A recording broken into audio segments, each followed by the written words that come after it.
Hi hello and ನಮಸ್ತೆ. ನಾನು ನಿಮ್ಮ ಪ್ರೀತಿಯ ಅಭಿಮಾನಿ. ಯಾಕೆ ಇವತ್ತು ಟ್ರಾವೆಲ್ ವಿಡಿಯೋ ಇಲ್ಲ, ಹೆಲ್ತ್ ವಿಡಿಯೋ ಅಂತನಾ? ಹೌದು, ಮತ್ತೆ ಟ್ರಾವೆಲ್ ಮಾಡೋಕ್ಕೆ ಮುಖ್ಯವಾಗಿ ಬೇಕಾಗಿರೋದೇನು? ಹೆಲ್ತ್. ನಮ್ಮ ಹೆಲ್ತ್ ಚೆನ್ನಾಗಿದ್ರೆ ನಾವು ಇಲ್ಲಿಂದ ಎಲ್ಲಿ ಬೇಕಾದರೂ ಓಡಾಡ್ಬೋದು. ಆದರೆ ಹೆಲ್ತೇ ಚೆನ್ನಾಗಿಲ್ಲ ಅಂದರೆ ಏನು ಮಾಡೋಕ್ಕಾಗುತ್ತೆ? ಇವತ್ತಿನ ವ್ಲಾಗ್ ಅಂಥದ್ದು.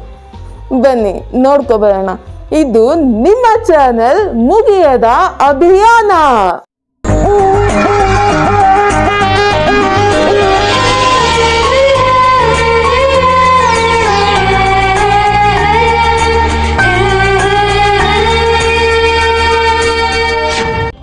ಇದ್ಯಾಕೆ ನಿನಗೆ ಸಡನ್ ಆಗಿ ಹೊಳಿತು ಅಂತ ಕೇಳ್ತಿದಾ?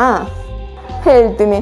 ನಿನ್ನೆ ನಮ್ಮ ಜನ್ಮದಾತ ಕೆಮ್ಮಿದೆ, ಸ್ವಲ್ಪ ಕಷಾಯ ಮಾಡಿಕೊಡಮ್ಮ ಅಂತ ಕೇಳಿದ್ರು. ಜನ್ಮದಾತ ಅಂದ್ರೇನಾ? ನಮ್ಮಪ್ಪ. ಸರಿ, ಅವ್ರು ಹೇಳಿದ್ರಲ್ವಾ, ನನಗೆ ಮಾಡುವಾಗ ಅನ್ನಿಸ್ತು, ಅಯ್ಯೋ ಇದನ್ನೇ ನಮ್ಮ ಫ್ಯಾಮಿಲಿ ಜೊತೆ ಅವರೆಲ್ಲ ಹಂಚ್ಕೊಂಡ್ರೆ ಅವ್ರಿಗೂ ಕೆಮ್ಮು ನೆಗಡಿ ಎಲ್ಲ ಇರುತ್ತಲ್ವಾ, ಅವ್ರಿಗೂ ಯೂಸ್ ಆಗುತ್ತೆ ಇದು ಅಂತ. ಸೊ ಬನ್ನಿ ನೋಡ್ಕೊಂಡು ಬನ್ನಿ. ಇದನ್ನು ಮಾಡ್ತಾನೆ ನಾನು ನಿಮಗೆ ಆಯುರ್ವೇದಿಕ್ ಬಗ್ಗೆ ಹೇಳೋಣ ಅಂತ ಅಂದ್ಕೊಂಡೆ. ಯಾಕೆ ಅಂದರೆ ಈ ಚಿಕಿತ್ಸೆ ಬಗ್ಗೆ ಎಷ್ಟೋ ಜನಕ್ಕೆ ಗೊತ್ತು, ಆದರೆ ಎಷ್ಟೋ ಜನ ಇದನ್ನ ಬಳಸೋದಿಲ್ಲ. ಇದು ಇಂಡಿಯಾದ ಪ್ರಾಚೀನ ವೈದ್ಯಕೀಯ ಚಿಕಿತ್ಸೆ. ಇದ್ರ ಬಗ್ಗೆ ವೇದಗಳಲ್ಲೂ ಸಹ ಉಲ್ಲೇಖ ಇದೆ. ಇಡೀ ಜಗತ್ತಿಗೆ ಇಂಡಿಯಾದ ಗ್ರೇಟೆಸ್ಟ್ ಗಿಫ್ಟ್ ಅಂದರೆ ಅದು ನಮ್ಮ ಈ ಆಯುರ್ವೇದಿಕ್ ಪದ್ಧತಿ.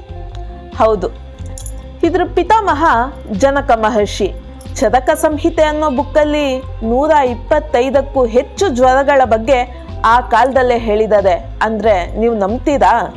ನಂಬಲೇಬೇಕು. ಬ್ರೈನ್ಗೆ ರಿಲೇಟೆಡ್ ಆಗಿರೋವಂಥ ಇಶ್ಯೂಸ್ಗೆ ಪ್ಲಾಸ್ಟಿಕ್ ಸರ್ಜರಿಗಳಿಗೆ ಆ ಕಾಲದಲ್ಲೇ ಆಪ್ರೇಷನ್ ಮಾಡಿರೋವಂತಹ ಎಕ್ಸಾಂಪಲ್ಲು ಸಿಗ್ತವೆ.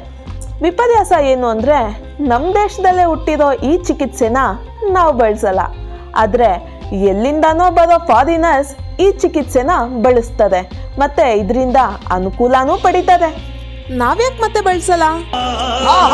ಯೋಚನೆ ಮಾಡಿ, ಉತ್ತರ ನಿಮಗೆ ಸಿಗುತ್ತೆ. ಏನು ಹಿಂಗೆ ಅಂತನಾ? ಶಿವಣ್ಣನ ಫಿಲಮ್ ನೆನಪಾಯ್ತು.